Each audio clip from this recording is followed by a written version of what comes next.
Yo, what's going on, guys? It's your boy ZainnCraft, and welcome back to building Tears of the Kingdom at a 1-on-1 scale in Minecraft. Now, the last time out, we tackled the entire Gerudo Desert region, hitting up locations like Gerudo Town and the Lightning Temple. And today we're gonna move our way north into the Gerudo Highlands and hit up locations like the Yiga Clan Hideout and Starview Island. If you guys do enjoy this video, please be sure to leave me a like, comment your thoughts, and subscribe. It really does help me out. And without wasting any more time, let's get to work and jump right into building up the Gerudo Highlands. Roll the intro.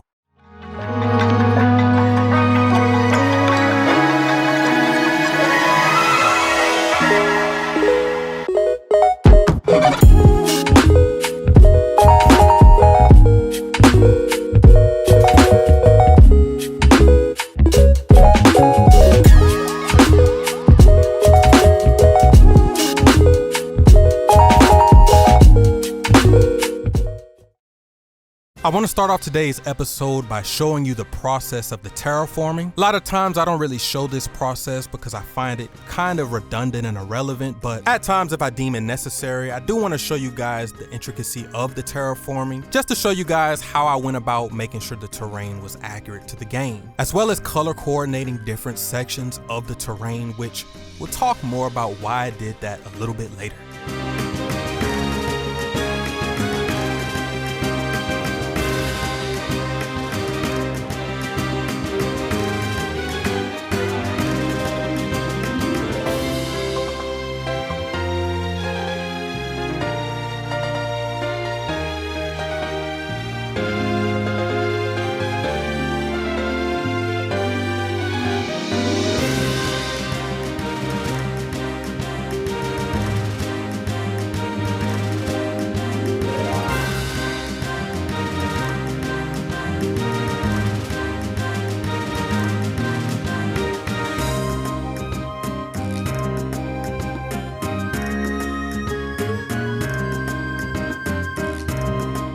Alright guys, now that our terraforming is done, I'll show you guys a couple of cinematic shots so that you can take in all that we did to prep for this episode. It was a lot of work. It took about 2 weeks to get everything down, but we did get it in the end, and I think it turned out really nice. Now, as I said, the color coordinating was intentional because there were reasons why different sections of the Highlands needed to be separated by color, which does play into capturing the accuracy of the game, but we'll talk about that a little bit later. So without further ado, let's start off part 3 by building up the depths of the Highlands. We're going to begin today's episode with the depths, right below Burita Lookout. Upon jumping into its chasm, you are immediately greeted with this tall, plateau-like pillar that towers over the rest of the region. So we'll just start here with this rock formation, and then we'll work outward and tackle the rest of the depths. To begin, I just started with this tall cylinder in orange wool, and then I drew rocks on the side of it with emerald, just to give it that more rocky look. I then reached for the elevation tool in Axiom, just to give the top of the pillar a little bit more of a hilly look. And after carving out the little pond, I just put in one of those Zonai platforms. Then I moved on to drawing out the ceiling. Right to the east of this pillar, there's this large cone that's coming out of the ceiling, so I just put that there too. And then with light blue concrete, I began as accurately as I could, putting all of the roots coming out of this area. Next, we're gonna knock out the 2 mines, which are the Agat Canyon Mine and the Gerudo Canyon Mine. And after that, I'm gonna start going around putting in the bosses like this flux to the south of the Gerudo Canyon Mine, as well as the Queen Gibdo Arena right in the center of this region of the depths. Now, jumping over to the Yiga Hideout Chasm, I had to do a little bit of terraforming to make room for the light route. And then right to the south of there, there's one of the blue-white froxes, so I just put in the entire platform. I did some more of the special terrain work for some of the light routes, as well as another frox that's all the way to the west of this region. Also, some of the Great Cliffs pillars are down here, so I had to make sure I put those in place. There's also 3 Yiga bases in this region of the depths. This one's between the Agat and Gerudo Canyon mines, and the next one is between the Yiga Hideout Chasm and the Burita Lookout Chasm. Now this one took just a tad bit more work because it has a lot of these wooden platforms in the water, but I got it knocked out really quickly, and after putting in some of the strings, I just colored it all up. Now the last Yiga base is farther north, right under Lake Illumine. After scattering some rocks all around the plateau, I put in all of the smaller details, and then this base would be finished. Now after all of the points of interest were finished, I went to go build up the last 2 chasms for this region, starting with the Yiga Hideout Chasm. Next, I moved farther north to finish up the Gerudo Summit Chasm, which is more or less the same process. And after that was finished, I would go back down into the depths and begin to put in some of the final details like this special root that's sticking out of the ceiling, or I would put in some of the walls. And I kind of like this process that I found for myself. You know, it's gonna make the project speed up a lot more. Jump into the depths, do all of the points of interest and special locations, then do all of the roots and the walls and any chasms that need to be done, then begin to paint the walls and the gloom and put in the grass, then end the region of the depths off by putting in the trees and any of the cluster of poles that I want to scatter around the area.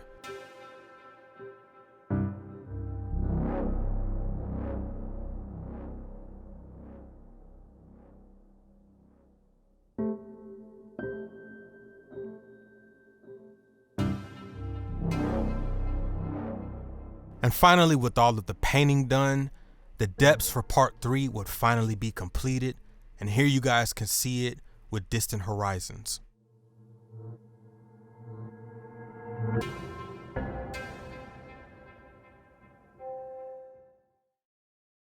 Now we're going to tackle the surface next. The Gerudo Highlands has 4 distinct terrain colors. So first I have the rest of the Gerudo Wasteland region that I need to finish, which we already have that palette. But then the Highlands themselves are kind of split up into 2 different sections.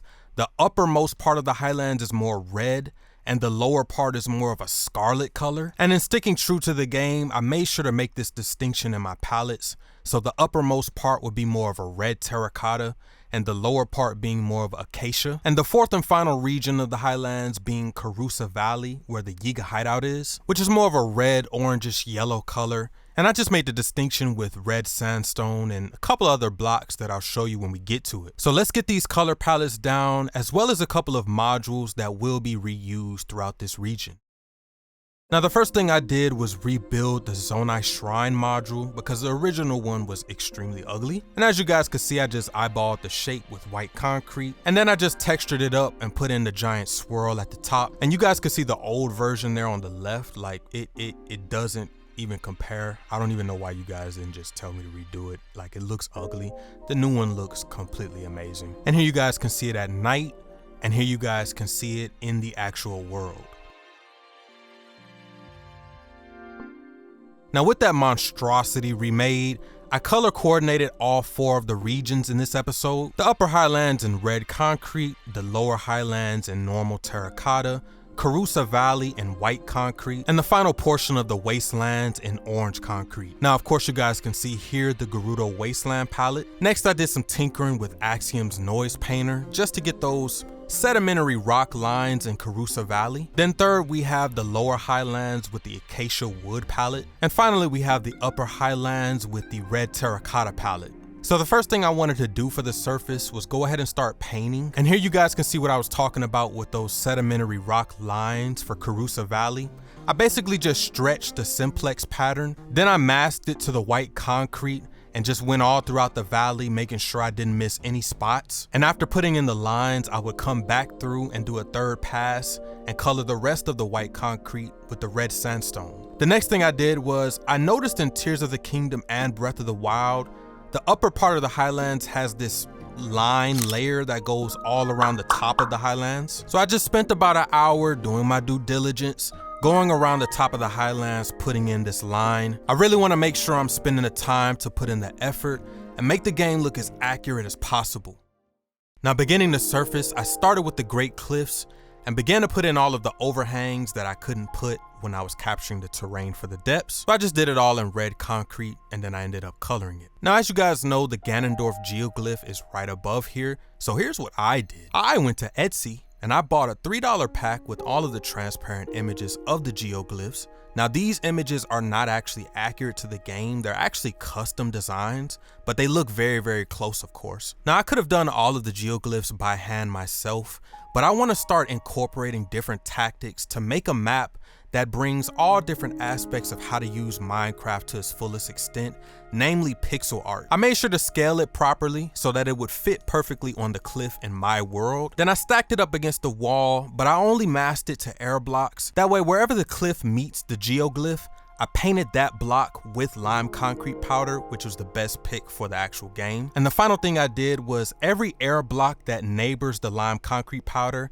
I changed it into a subtle light block with only a value of about 6 or 7. Now that the geoglyph was finally put in place, I wrapped up the Great Cliffs by putting in all of the Korok puzzles around the area, and then accurately embedding all of the fallen sky islands where they go in the game. Moving just west of there was Burrito Lookout. This place wasn't of too much significance. It only had a couple of scaffoldings and stuff that we built in part 2, as well as some enemy camps and some embedded fallen sky islands. There was this unique fallen sky island where a bunch of constructs sit, as well as this cave inside of this pillar right above the lookout. And a little bit west of there was some more ruins that I didn't get to put in last episode because they weren't in this region. So I guess with the completion of these, the wastelands would finally be finished. Now jumping all the way north, right at the foot of Satori Mountain, we had the mouth of Tamio River. And after putting in a talus down there, I began to work my way up towards the lower half of the highlands. This is the part where I put in all of the smaller details like this Zonai Fallen Sky Island cage thing that has a chest in it. Here's a Korok puzzle on one of the pillars of the upper highlands. There was also some more scaffolding and connecting bridges on this side of the highlands as well. So I did have to spend about an hour or two making sure I accurately put all of this in. But once all of the pathways and stuff was outlined in light blue wool, I just went back through and painted it and put in all of the fallen sky islands. I then doubled back down to Tamio River and started coloring some of the cliffs down here, which would be some of the Tabantha region. Then making my way west towards Lake Illumine. Right above Tamio River, there was this intricate sky island with a bunch more Zonai constructs. But once I got that done, I got to the lake and I started painting the terrain accurately and putting in some of the wooden ruins around the area. And because the foot of Tanagar Canyon was in this region, I got to work working on one of the 2 windmill modules. There are 2 different windmill modules that scatter Tanagar Canyon, one of them being shorter than the other. So I just worked on the shorter one first, and then I took part of it and copied it over to the taller one, which really wasn't much different. So coming into the canyon itself, there was a talus down here in this region, but after I put that in, I started putting in more rocks and overhanging structures along with the windmills that we just built. I also put in this Korok puzzle, which is on an overhang right above the canyon. And after I put that in, I finished up the rest of this region of the canyon, putting in an enemy camp and that broken Boko skull. And I ended off by painting the ground with a dirt texture. Now beginning with the upper highlands themselves, I started with Mistati Shelf. And after putting in this Korok puzzle, it was here where I realized a lot of places in the upper highlands have these sort of ice shelves sticking out of the terrain. And I know it's a minor detail, but these terrain specific objects like these ice shelves, I want to make sure I add them in the map because I think they add to the immersion. So I jumped back into my sketch world and I just started painting out a bunch of random shapes that kind of resemble the ice shelves. I then smoothed them on the bottom side to make them look like glaciers, I guess. Then I used a gradient painter to make the color go from a white to gray from top to bottom. And as I started to embed these into the ground where they go in the game, I knew instantly that building those added that little extra % to the map. But once that plateau was finished, I went ahead and put in the final heroine statue on the map, put in a few more rocks and some of the fallen sky islands. Now here you guys can see me starting work on the Mistati Shelf painting thing that goes on the cliffside. I basically did the same tactic as I did with the geoglyph, and then I just added all of the smaller details around the area. Now jumping up top to the Gerudo summit, I began to put in more of those ice shelves just like in the in-game clip I showed, and it really does bring the area together. And just south of there was the 8th heroine sword and the frost gliok. Once that was finished up, we jumped over to the very west of the highlands and we began to tackle Risoka Snowfield. There was quite a few things going on in this snowfield, but I made sure to just take my time and comb through it and make sure I didn't miss any of the small details. Next up we have Rudamala Hill, and it was at this point that I realized I was still using the old shrine module, but we would go back and change it. Then directly east of there we had another frost talus, and once that was put in, we began to work on Medella's mantle where the Skyview Tower is. Aside from the tower itself, there was some minor terraforming, some Korok puzzles, and a black Hinox to put in. But after that was done, the mantle would be completed. And moving further east, we had Vatorsa Snowfield next, which also wasn't too significant. There's some more spruce trees, some ice shelves, and this platform where there's a collection of zonai constructs. Next after that, we had Leporo Mesa. I began by putting in this overhang that of course I couldn't when I was getting the terrain for the depths. And then up on top of the mesa, there was this very unique fallen sky island that I had to build up. But once that was finished, I quickly built up another one of the missing overhangs. Next up, we had Zerko Mesa, which just had a Korok puzzle and some trees surrounding it. And then lastly, for the upper highlands themselves, we had Safia's Table. I started on the easternmost side of the table and just worked my way west, putting in all of the enemy camps, the ice shelves, the trees accurately, and even the Korok puzzle down here in the center of this pit. Then for one of the last stops on the surface, we came over to Karusa Valley. I made sure to do all of the strings accurately to what they are in the game, as well as lining all of these rock protrusions with the Yiga frog statues, which really started to bring the area together. And I just love how encapsulating this valley feels, and it's arguably my favorite section of part 3. But anyway, we're just making our way up towards the entrance to the hideout, doing more of the same stuff, putting in a lot of the Yiga frogs and more strings. And then finally, we couldn't forget that iconic saucer-like rocky overhang that sits right above the hideout. And it's instances like this where sometimes you guys will see me opt to use world edit for my terraforming. Other times I'll do it with Axiom. It really just depends. And before we tackled the hideout, yes, we did do all 5 of the caves in this region. Here we have Tafe Hill Cave. Here we got Tamio River Downstream Cave. My gosh, what a long-winded name. Next up, we got Mistati Shelf Cave, which is really small. And I think I'll just start showing all of the caves like this because for the most part, they're not really important. Next up, we got the statue of the 8th Heroine Cave. And then finally, we have Medella's Mantle Cave right below the Skyview Tower. And with all of the caves done, let's jump right into tackling the Yiga clan's hideout. So I made sure to line up accurately the entrance and the exit to the hideout. That way I could build the entire hideout up on this platform in the sky. And then when it's finished, I would just select the entire thing and drag it down into the mountain. So the first thing we did was we worked on the entrance room. I built up the center platform before working on the small heroine statues that lined the room. Then after that, I started to work on those cubbies in the walls where some of the clansmen are selling items. Then coming into the next room, I started with the platform where there's this cage that links to a cave in the back side of the hideout. But once that was done, I proceeded further into the hideout where this platform that has one of those Yiga schematics is sitting up. Then heading down the stairs from there, I just began to work on this exit area, I guess you could call it, that leads into the next room of the hideout. And I gotta say, I really do like these Torii style archways. I haven't built those since Kakariko Village, I think. Then this is the last room of the hideout. Don't ask for the footage of the previous room. I don't know where it is, don't ask. But using a combination of glazed terracotta and some yellow candles, I made the big pile of bananas in the center of this room. Then finally, coming outside, I began to work on this wooden overhang that shelters you when you exit. We also populated the entire area with barrels and putting a bunch of those house-like structures with the lanterns around the walls. And after tidying up the center chasm, the surface would be completed.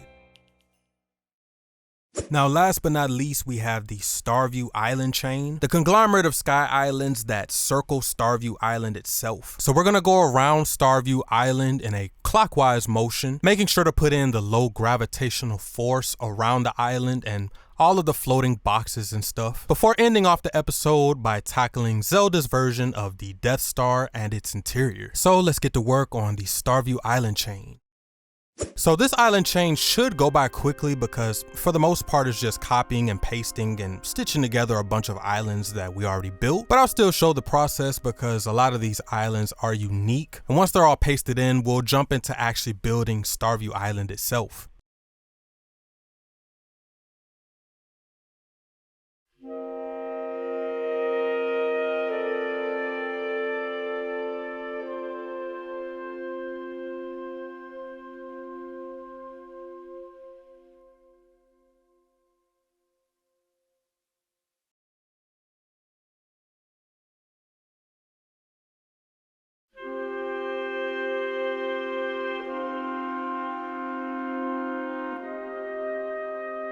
Alright, and with all of those done, we can jump into actually building up Starview Island.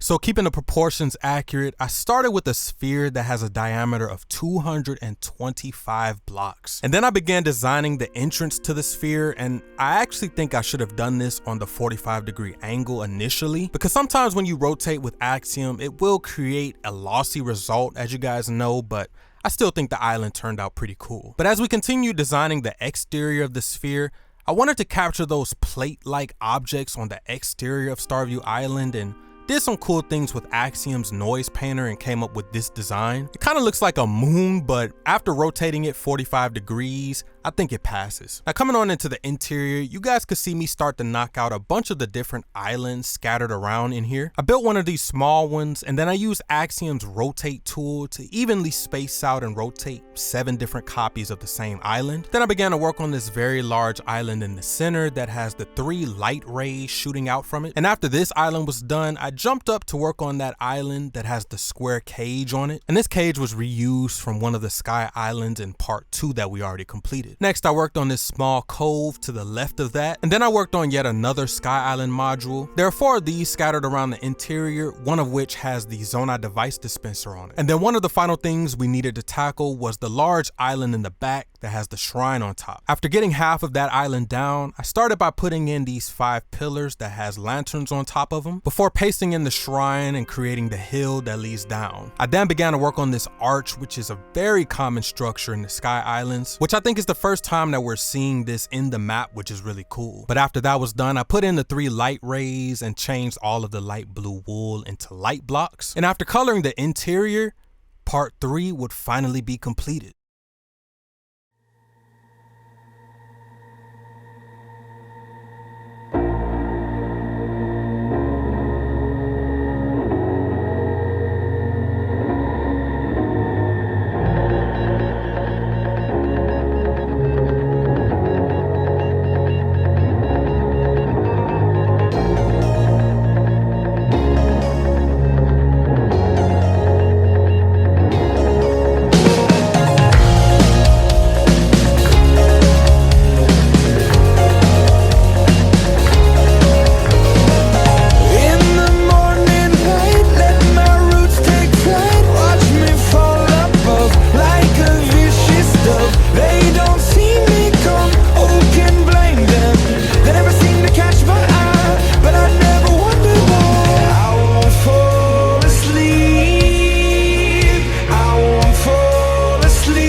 Alrighty guys, thank you all so much for joining me for part 3. And if you guys did, please be sure to leave a like, comment your thoughts, and subscribe. It really does help me out. Also, tell me things you guys think I could redo, you know, color palettes, builds, anything. I really take your guys' comments seriously. So if you guys have any suggestions or ideas, I'd like to hear them. In part 4, we're gonna take our first major step into Tabantha. Starting with the Lindor's Brow region, we're gonna begin the push towards Rito Village, Hebra Mountain, and the Wind Temple. This section of the project is gonna take up the next 3 parts of the series, so I hope you guys are excited to tackle the next major town, the next temple, and the entire northwest corner of the map. Make sure to keep your eyes peeled for a couple of new projects that may or may not be starting up on the channel, just to give myself a little bit of breathing room so as to not burn out from this map. And don't worry, those projects would be much lighter than this one. I think that's all I have for you guys today. So I've been ZainnCraft. I hope you guys enjoyed part 3, and I'll see you guys in the next part of building Tears of the Kingdom in Minecraft. Peace out. Ready, set, go.